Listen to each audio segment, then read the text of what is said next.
الحمدللہ وکفا والصلاة والسلام علی من لا نبی بعدہ اما بعد فاعوذ باللہ السمیع العلیم من الشیطان الرجیم بسم اللہ الرحمن الرحیم الصلاة والسلام علیک یا سیدی یا رسول اللہ وعلی آلک و اصحابک و اہل بیتک و اطرتک یا نور اللہ۔ اللہ جل وعلا کی حمد ثنا، اس کے پیارے رسول صلی اللہ تعالیٰ علیہ وسلم پر کروڑوں لاکھوں درود و سلام۔ ناظرین کرام، آپ کا پسندیدہ پروگرام سیرت الانبیاء الحمدللہ یک کے بعد دیگر کنٹینیو یہ پروگرام چل رہا ہے۔ اللہ جل وعلا کے جلیل القدر پیغمبر جو دنیا میں تشریف لائے، اللہ رب العزت نے ان کے قلبوں کو، ان کے نوروں کو وحی کے نور سے منور فرمایا اور ایسا سیراب کیا کہ وہ ہدایت کے ستارے اس قوم کے لیے، نوع انسانیت کے لیے وہ سرچشمے بن گئے، ان کی زندگی اسوہ حسنہ بن گیا۔ ناظرین کرام، ان دنوں میں ہم حضرت سیدنا سلیمان علیہ السلام جو بنی اسرائیل کے ایک جلیل القدر پیغمبر، جن کی بادشاہت پوری روئے زمین پر، اللہ نے انہیں سلطنت سے نوازا، پوری روئے زمین کی سلطنت عطا فرمائی۔ ناظرین کرام، دنیا میں دو بادشاہ مومن آئے ہیں اور دو کافر۔ مومنوں میں حضرت سلیمان علیہ السلام، حضرت ذوالقرنین، ایک اللہ کے نبی ہیں، دوسرے اللہ کے ولی ہیں، اور دو کافر ہیں، ایک نمرود کے بارے میں آتا ہے، دوسرا بخت نصر کے بارے میں آتا ہے۔ یہ دونوں کافر تھے۔ انہوں نے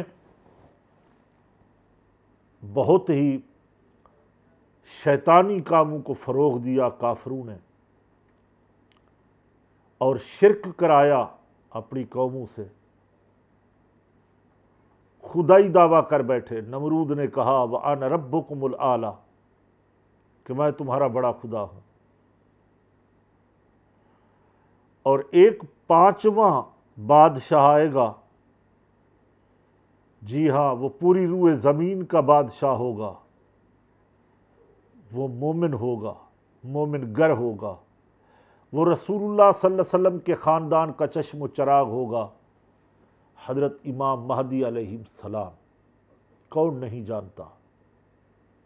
وہ تشریف لائیں گے، اللہ کی زمین کو عدل و انصاف سے بھر دیں گے۔ ناظرین کرام، آج ہم حضرت سلیمان علیہ السلام کی بادشاہی کے وقت دوران ان کی جو عاجزی انکساری تھی، اس کا احوال اپنے ناظرین کے سامنے رکھیں گے۔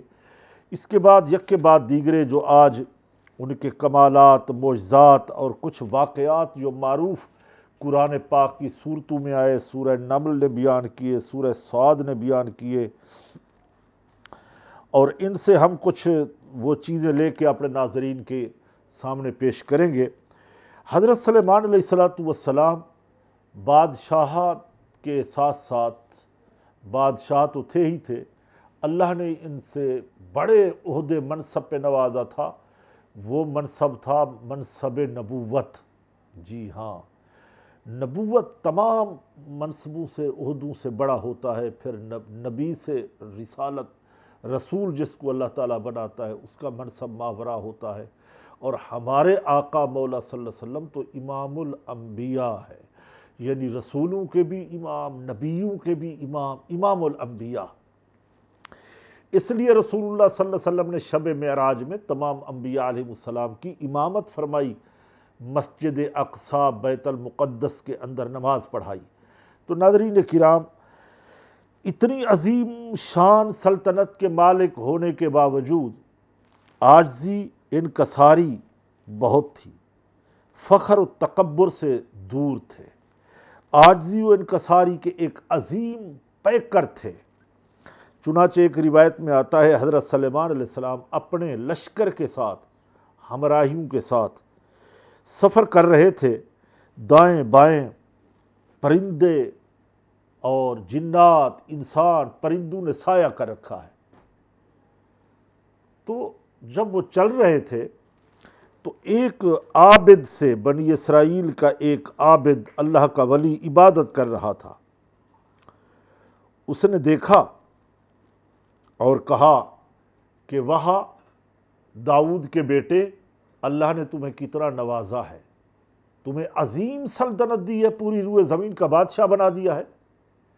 حضرت سلیمان علیہ السلام پرندے سایہ کیے ہوئے تھے، جنات، انسان، لشکر کا ساتھ تھے، بڑا پروٹوکول تھا۔ ناظرین، جب یہ چیزیں مل جائیں تو تکبر آتا ہے، نبیوں میں تکبر نہیں ہوتا۔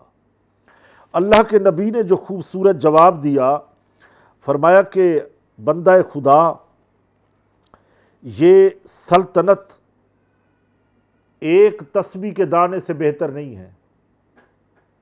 تمہارا وہ تسبیح جو مومن کے نامہ اعمال کے اندر ایک تسبیح ہے، وہ بہت اونچی ہے، بہت اس کا بلند و بالا مقام ہے۔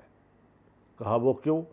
فرمایا حکومت، سلطنت، یہ ختم ہونے والی چیزیں ہیں، ایک وقت آتا ہے یہ ختم ہو جاتی ہیں، اور وہ جو اللہ جل وعلا کی تسبیح آپ نے پڑھی ہے، جو مومن کے نامہ اعمال میں درج ہو گئی ہے، اس کو فنا نہیں ہے، اس کو بقا ہے، وہ باقی رہے گی۔ تو اس مومن بندہ خدا نے ایک ٹھنڈی آہ بھری، فرمایا کیا خوبصورت جواب دیا داؤد علیہ السلام کے بیٹے نے، یعنی اللہ کے اس پیغمبر نے۔ سبحان اللہ۔ تو اس سے پتہ یہ چلتا ہے منصب، عہدے، وزیر، مشیر، سب کچھ ہونے کے باوجود وہ عاجزی انکساری کا عظیم پیکر تھے، تکبر ان سے دور تھا۔ ناظرین کرام، یقیناً وہی دنیا میں جچتا ہے جس کے پاس عاجزی ہو، انکساری ہو، مخلوق خدا کا درد ان کے دلوں میں ہو، اور مخلوق خدا کی خدمت کرنے کا جذبہ لے کے چلتے ہوں، اور امور سلطنت ایک اللہ تعالیٰ کی امانت سمجھ کے خرچ کرتے ہوں، تو وہی لوگ کامیاب ہوتے ہیں۔ دوسری ایک روایت کے اندر آتا ہے کہ حضرت سلیمان علیہ السلام، یہ بھی عاجزی کے بارے میں ہے، اس کا ذکر بھی احیاء علوم کے اندر حضرت امام فخر الدین رازی رحمۃ اللہ تعالی علیہ فرماتے ہیں کہ حضرت سلیمان علیہ السلام نے ایک دن پرندوں، انسانوں اور جنوں کے، حیوانات کے لشکر تیار کیے اور فرمایا نکلو۔ اس میں 2 لاکھ انسان، 2 لاکھ جن اور اس میں پرندے۔ تو آپ اس کی قیادت فرما رہے تھے، اتنے بڑے عظیم لشکر کی آپ قیادت کر رہے ہیں۔ آسمانوں کی طرف سفر فرمایا، آسمانوں کے اتنا قریب پہنچ گئے کہ فرشتوں کی آواز کانوں میں آنے لگی، اللہ اکبر۔ پھر نیچے آئے، نیچے اتنا آئے کہ آپ کے مبارک پاؤں سمندر کے پانی کو چھونے لگے۔ ہاتف غیب سے ایک آواز آئی، لوگو، یہ تمہارا جو قید ہے، جس کی قیادت میں آپ اوپر گئے اور نیچے آ رہے ہیں، اس کے اندر ایک رائی کے دانے کے برابر بھی تکبر نہیں ہے۔ اگر تکبر ہوتا تو ہم اسے زمین میں دھنسا دیتے۔ یعنی اللہ گواہی دے رہا ہے ان کی عاجزی انکساری کی، کہ ان کے اندر ایک رائی کے دانے کے برابر بھی تکبر نہیں ہے۔ تو ناظرین کرام، اس سے ہم نے اخذ کیا کرنا ہے، سبق کیا لینا ہے؟ سبق یہ لینا ہے کہ چاہے انسان کو کتنا ہی منصب مل جائے، عہدہ مل جائے، وہ اپنے خالق کو نہ بھولے۔ جب خالق کو نہیں بھولتا تو خالق کی بنائی ہوئی مخلوق کو کیسے بھولے گا؟ اللہ کی مخلوق پر وہ ظلم نہ کرے، زیادتی نہ کرے، عاجزی کا پیکر بنا رہے۔ حکومتیں، منصب، عہدے، یہ سوچے کہ یہ اللہ تعالیٰ کی امانت ہے، مجھے دیکھ کے قدم رکھنے ہیں۔ ناظرین کرام، یہی پیغام ہوتا ہے، یہی سیرت کا پیغام ہے، یہی سیکھنے کو ملتا ہے جب ہم انبیاء کرام کی سیرت کو بیان کرتے ہیں، پڑھتے ہیں، سناتے ہیں، سنتے ہیں، تو اس میں ہمیں یہی ملتا ہے کہ انہوں نے ہمیں عاجزی کا درس دیا، انکساری کا درس دیا۔ اے کاش ہمارے معاشرے میں آج کے نوجوان، بزرگ لوگ، حکمران طبقہ، غیر حکمران، عاجزی ہوتی، خطیبوں کی، ادیبوں کی محراب و منبر میں ہم عاجزی و انکساری کا پیغام دیتے، ہمیں ذکر کے ساتھ ساتھ فکر ہوتی مخلوق خدا کی۔ جب ہم تزکیہ نفس پہ زور دیتے ہیں تو کاش ہم تسویہ نفس پہ بھی زور دیتے کہ نفس سے صلح کرو، اس کا تزکیہ کر کے پھر اس سے صلح کرو، تسویہ نفس کرو۔ اللہ اکبر۔ پھر آپ نے جس کسی سے محبت کی ہے، حضرت سلیمان علیہ السلام نے اللہ کی رضا کے لیے کی ہے، یعنی ہر کام کے اندر اللہ کی رضا کو شامل کیا ہے۔ یہ بہت بڑا مقام ہوتا ہے، رضا مولا پہ چلنا بڑا مقام ہے۔ یہ انبیاء کا منصب، اولیاء کا منصب، فنا فی الرسولوں کا منصب، فنا فی اللہ کے مقام پر جو فیض ہوتے ہیں ان کا منصب ہوتا ہے۔ روایتوں میں آتا ہے، قرآن مجید میں امور سلطنت کے متعلق حکمرانوں کے تربیت کی بڑی بڑی باتیں کی گئی ہیں، قرآن پاک کے اندر ہے۔ حضرت سلیمان علیہ السلام کا ایک واقعہ درج ہے کہ ایک مرتبہ حضرت سلیمان علیہ السلام کی بارگاہ میں ایک گھوڑے لائے گئے، جنگی گھوڑے جو جہادوں میں جاتے ہیں، بڑے تیز رفتار، بڑے خوبصورت، خوبرو۔ آپ نے نماز پڑھی، پہلے نماز کے بعد وہاں تشریف لے گئے، تقریباً روایتوں میں آتے 1000 گھوڑے تھے، 1000 گھوڑے تو پیش کیے گئے، اور وہ ان کے احوال کی کیفیت بیان ہوئی، ان میں یہ خوبیاں ہیں، ان میں یہ خوبیاں ہیں۔ کچھ مورخین نے ان کی خوبیاں بیان کرتے ہوئے لکھا بھی ہے کہ وہ 3 پاؤں کے اوپر کھڑے ہو جاتے اور چوتھے سم کا کنارہ زمین پر لگاتے، جو ایک خوبصورت ان کا ایک انداز تھا، یعنی تربیت یافتہ تھے وہ۔ حضرت سلیمان علیہ السلام نے دیکھا اور حکم دیا کہ ان کو دوڑاؤ۔ جب دوڑائے گئے تو ان کی آنکھوں سے وہ تیز رفتار گھوڑے اوجھل ہو گئے۔ پھر ان گھوڑوں کو واپس لایا گیا، آپ تشریف لے گئے، ان گھوڑوں کے اوپر آپ نے ہاتھ پھیرا، دست شفقت رکھا، اور اس محبت کی تائید یہ ہوتی ہے کہ حضرت سلیمان علیہ السلام نے فرمایا کہ یہ گھوڑے اس لیے مجھے پیارے لگتے ہیں کہ یہ میدان جہاد میں جاتے ہیں، اللہ کے دشمنوں کو کچلتے ہیں۔ جہاد کے جو گھوڑے ہوتے ہیں ناظرین کرام، وہ اور گھوڑوں سے مختلف ہوتے ہیں۔ ان کا ذکر قرآن پاک نے فرمایا، وَالْعَادِيَاتِ ضَبْحًا فَالْمُورِيَاتِ قَدْحًا فَالْمُغِيرَاتِ صُبْحًا فَأَثَرْنَ بِهِ نَقْعًا فَوَسَطْنَ بِهِ جَمْعًا۔ اس کا ذکر، اس آیت، اس صورت کی تشریح ہم پھر کبھی ایک پروگرام میں کریں گے۔ آج ہمارا پروگرام چونکہ سیرت کا ہے حضرت سلیمان علیہ السلام کی، پھر آپ نے ان کی گردن پر، ان کی پنڈلیوں پر ہاتھ پھیرنے لگے اور فرمانے لگے کہ گھوڑوں کی یہ عزت و شرف یہ مقصود تھا کہ وہ دشمن کے مقابلے میں ہمارے بہترین مددگار ہوتے ہیں۔ دوسرا فرمایا، امور سلطنت کی خود نگرانی آپ فرماتے اور اچھے کاموں کی تائید کرتے۔ اور تیسری بات یہ فرمائی کہ گھوڑوں کے احوال اور ان کے امراض اور عیوب حضرت سلیمان علیہ السلام جانتے تھے، ان کی بیماری، ہر بیماری کا علاج، ان کے عیب اور ان کے حالات سے واقف تھے۔ یہ اسی پیغمبر کا ذکر ملتا ہے قرآن کے اندر۔ اسی لیے قرآن پاک نے یہاں، ناظرین کرام وقت ہوتا ہے ایک مختصر بریک کا، بریک سے آئیں گے تو انشاءاللہ قرآنی آیات کو ان گھوڑوں کے اوپر جو استدلال کرتی ہے کوٹ کریں گے۔ ملتے ہیں بریک کے بعد۔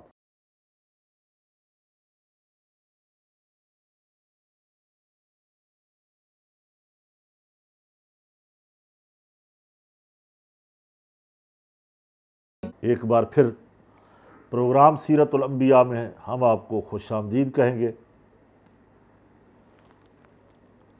قرآن پاک کی آیت کو کوٹ کرنا تھا، وہ آیت یہ ہے قرآن پاک کی، اذ ارید علیہ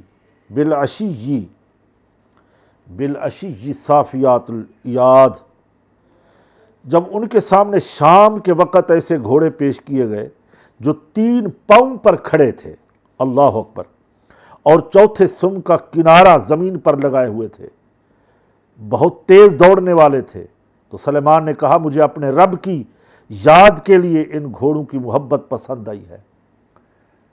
گھوڑوں کی محبت رب کی یاد سے پسند آئی ہے، اللہ اکبر۔ میں رب تعالیٰ کی محبت سے غافل نہیں ہوں، ان سے اس لیے محبت کرتا ہوں کہ جہاد میں ہمارے مددگار ہوتے ہیں، اللہ اکبر۔ اسی طرح اسی واقعہ کو جب ہم پڑھیں گے تو اس میں اور بھی ناظرین کرام بہت ساری حکمت کی باتیں ہیں، وہ یہ ہیں کہ حکمران امور سلطنت کی نگرانی میں علماء فرماتے ہیں بہت سے معاملات خود بھی دیکھیں، ریاست اور سلطنت متعلقہ امور میں حکمران کو وہ عقلیت اور تجربہ مہارت ہونی چاہیے، جیسے سلیمان علیہ السلام کو گھوڑوں کے متعلق مہارت تھی، تجربہ تھا۔ لیکن ہمارے ہاں المیہ یہ ہے، ہم حکمران پہلے بناتے ہیں، تجربے بعد میں ہوتے ہیں۔ کاش کہ تجربے پہلے کرتے، سیکھتے، امور سلطنت کو چلانے کے لیے نقصان نہ کرتے، غلطیاں نہ کرتے، کم از کم نقصان کرتے تو کم سے کم کرتے۔ تیسری بات یہ کہ حکومت کے معاملات میں رضائے الہی کو مقصود اصلی سمجھے اور حسن نیت کے ساتھ یہ امور سر انجام دے۔ اللہ کی رضا اگر شامل آ جائے حکومت کرنے میں کہ اللہ نے مجھے بادشاہ بنایا، وزیر اعظم بنایا، وزیر بنایا، تو اللہ کی رضا ہے۔ اگر اللہ کی رضا ہے تو اس سے فرائض واجبات نہیں چھوٹیں گے، رب تعالیٰ اس کو اپنے سے دور نہیں کرے گا۔ چوتھی بات علماء نے یہ فرمائی کہ حکومت کی مصروفیات ذکر خداوندی سے غافل نہ ہو جائے، جتنا بھی مصروف ہو حکومت کے کاموں میں، سرکاری کاموں میں، ذکر خدا سے غافل نہ ہو جائے۔ کم از کم فرائض واجبات کی تو پابندی اس پر لازم ہے، وہ ضروری ہے، فرض عین کو، فرض کفایہ کو ترک نہ کرے۔ ناظرین کرام، ہم ایک اور اہم واقعے کی طرف توجہ مبذول کرائیں گے اپنے ناظرین کی، بڑا دلچسپ اور روح پرور واقعہ ہے، سورۃ صاد کے اندر آتا ہے اور تفسیر جلالین میں بھی ہے۔ ایک مرتبہ ملک الموت، جانتے ہیں حضرت عزرائیل علیہ السلام، سب کے پاس جاتے ہیں، پیغمبروں کے پاس، بادشاہوں کے پاس، امیر غریب کے پاس، سب کے پاس یہ آتے ہیں۔ ایک مرتبہ تشریف لائے حضرت سلیمان علیہ السلام کی بارگاہ میں، اور آپ کا دربار لگا ہوا تھا، اس میں کچھ افراد بھی موجود تھے۔ حضرت ملک الموت ایک شخص کو بار بار دیکھے جا رہے ہیں اور گھور گھور کے دیکھ رہے ہیں۔ تھوڑی دیر کے بعد ملک الموت وہاں سے تشریف لے گئے تو اس شخص نے حضرت سلیمان علیہ السلام کی بارگاہ میں عرض کی کہ حضور یہ کون تھا جو مجھے اتنی گھور گھور سے دیکھ رہا تھا، تو جیسے وہ میری جان لینا چاہتا ہو۔ تو حضرت سلیمان علیہ السلام نے فرمایا یہ ملک الموت تھے۔ تو اس بندے نے کہا کہ حضور آپ ہوا کو حکم دیں مجھے یہاں سے اٹھا کر کے کہیں ہند میں پہنچا دے۔ پوری روئے زمین پر آپ کی حکومت تھی، سلطنت تھی، اور ہوا آپ کے تابع تھی۔ آپ نے حکم دیا، اس بندے کو وہاں سے دربار سے اٹھایا تو ہند کی زمین میں پہنچا دیا۔ اب جیسے وہ پہنچے وہاں پہ، تھوڑی دیر کے بعد حضرت ملک الموت پھر دربار میں حاضر ہوئے۔ حضرت سلیمان علیہ السلام نے ان سے پوچھا کہ آپ ہمارے ایک مہمان کو، ہمارے دربار میں بیٹھے ہوئے آدمی کو کیوں بار بار دیکھ رہے تھے؟ تو حضرت ملک الموت یعنی عزرائیل علیہ السلام، اس فرشتے نے عرض کی اللہ کے نبی مجھے اس بندے کی روح قبض کرنی تھی اور مجھے حکم تھا کہ یہ فلاں جگہ ہند کی سرزمین میں ہوگا، ابھی تھوڑا ہی وقت اس کے لیے بچا تھا، تو مجھے تو حکم وہاں کا دیا تھا اور بیٹھے یہ آپ کی بارگاہ میں تھے، تو جب میں وہاں پہ پہنچا تو وہ پہنچا ہوا تھا۔ اس کریم احکم الحاکمین کے فیصلے دیکھو۔ پھر علماء اسے ایک نتیجہ اخذ کرتے ہیں، وہ فرماتے ہیں کہ بندے کو جہاں موت نے آنا ہو، روح قبض کرنی ہو، بندہ اس جگہ بڑے شوق سے پہنچ جاتا ہے، وہ پہنچ جاتا ہے اور موت اس کی وہیں پہ انتظار کر رہی ہوتی ہے۔ تو اسی لیے حضرت مولا علی کرم اللہ وجہ الکریم نے ارشاد فرمایا تھا کہ موت بہترین محافظ ہے انسان کی۔ تو ناظرین کرام، اس سے ہم نے یہی سیکھا کہ ملک الموت آتے ہیں، روح بھی قبض کرتے ہیں، موت بھی برحق ہے، سب کو آنا ہے۔ جب وقت پورا ہو جاتا ہے اذا جاء اجلہم فلا یستأخرون ساعۃ ولا یستقدمون، ایک منٹ سیکنڈ آگے پیچھے نہیں ہوتا۔ جب وقت پورا ہوا تو انہوں نے روح نکال لی۔ اب ایک سورہ نمل کا واقعہ ہے، بڑا دلچسپ ہے، ہم اپنے ناظرین کی بارگاہ میں پیش کریں گے۔ وہ ہے چیونٹی کا واقعہ۔ سورہ نمل میں حضرت سلیمان علیہ السلام چیونٹیوں کی بولی بھی جانتے تھے، سبحان اللہ، اور سنتے بھی تھے، چیونٹیوں کی آواز بھی سن لیتے تھے، سبحان اللہ۔ آپ ایک لشکر کو، قرآن مجید نے فرمایا ایک لشکر کو لے کے جا رہے ہیں، اسی دوران طائف یا شام میں اس وادی سے گزرے جہاں بہت ساری چیونٹیاں بکثرت پائی جاتی تھی، تو آپ ان چیونٹیوں سے 3 میل دور ہیں، آپ کا لشکر آ رہا ہے، ایک چیونٹی بات کر رہی ہے، مخاطب کر رہی ہے اپنے لشکروں کو، اپنی چیونٹیوں کو، ان کی ملکہ ہے، وہ کہہ رہی ہے اے چیونٹیوں تم اپنے اپنے گھروں میں داخل ہو جاؤ، بلوں میں چلی جاؤ، حضرت سلیمان علیہ السلام اور ان کا لشکر آ رہا ہے، کہیں سلیمان یا اس کا لشکر بے خبری میں تمہیں کچل نہ دے۔ حضرت سلیمان علیہ السلام مسکرا پڑے اس چیونٹی کی بات کو سن کر کے، اتنا مسکرائے، اتنا کہکا لگایا کہ مبارک داڑھیں سلیمان علیہ السلام کی نظر آنے لگی۔ کیا کہا؟ چیونٹی نے، سورہ نمل کے اندر موجود ہے، ہم قرآن کی آیت کو کوٹ کریں گے۔ اللہ فرماتے یا ایھا النمل ادخلوا مساکنکم لا یحطمنکم سلیمان وجنودہ وہم لا یشعرون۔